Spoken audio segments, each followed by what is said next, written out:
తెలంగాణ రాష్ట్రంలో లోక్సభ ఎన్నికల్లో కాంగ్రెస్ అలాగే బీజేపీ మధ్య బిగ్ ఫైట్ నడుస్తుంది. ఇప్పటి వరకు మనకు అందిన సమాచారం మేరకు 8 స్థానాల్లో కాంగ్రెస్ పార్టీ లీడ్ లో ఉండగా 8 స్థానాల్లో బీజేపీ లీడ్ లో ఉంది.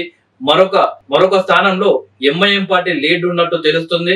ముఖ్యంగా కాంగ్రెస్ పార్టీ అలాగే బీజేపీ మధ్య మహబూబ్ నగర్ పార్లమెంట్ స్థానంలో బిగ్ ఫైట్ నడుస్తుంది. బీజేపీ అభ్యర్థులైన డికే అరుణ కాంగ్రెస్ పార్టీ అభ్యర్థి అయిన చల్లా వంశీచంద్రెడ్డిపై కేవలం 12,000 ఓట్లు లీడు మాత్రమే ఉన్నారు. చూడాలి మరి చివరకు మహబూబ్ నగర్ లోక్సభ స్థానాన్ని కాంగ్రెస్ కైవసం చేసుకుంటుందా లేక బీజేపీ కైవసం చేసుకుంటుందా?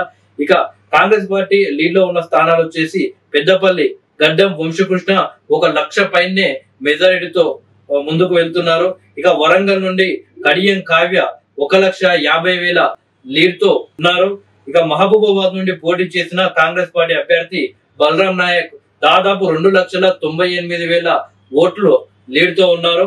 ఇక ఖమ్మం నుండి పోటీ చేసిన రామ సహాయం రఘురాం రెడ్డి అసలు స్టార్టింగ్ మొదటి రౌండ్ నుండే భారీ లీడ్ లో కాంగ్రెస్ పార్టీ అభ్యర్థి ఉండడం జరిగింది. ప్రస్తుతం ఆయన ఏకంగా 4,11,000 ఓట్ల లీడ్ తో ఉన్నారు. దాదాపు ఖమ్మం స్థానం కాంగ్రెస్ పార్టీ ఇక ఫిక్స్ అయినట్లే. ఇక భువనగిరి నుండి పోటీ చేసిన చామల కిరణ్ కుమార్ రెడ్డి వచ్చేసి 1,53,067 ఓట్ల లీడ్ తో ఉన్నారు.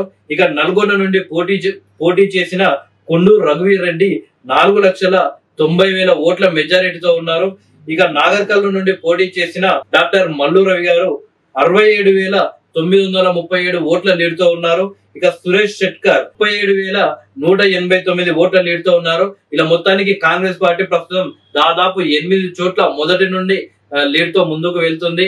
ఇక ఒకే ఒక స్థానంలో మాత్రం మహబూబ్ నగర్ లోక్సభ స్థానంలో బీజేపీ అలాగే కాంగ్రెస్ మధ్య బిగ్ ఫైట్ నడుస్తుంది. చూడాలి కాంగ్రెస్ పార్టీ 8 లోక్సభ స్థానాలు కాకుండా బీజేపీ లీడ్ లో ఉన్న లోక్సభ స్థానాల్లో ఏమైనా ప్రభావం చూపి ముందుకు వస్తుందో చూడాలి. ఇప్పుడు నేను చెప్పిన 8 స్థానాల్లో మాత్రం కాంగ్రెస్ పార్టీ చాలా ఆధిక్యత ఉంది. దాదాపు 8 స్థానాలు కాంగ్రెస్ పార్టీ కైవసం చేసుకున్నట్లే తెలుస్తుంది.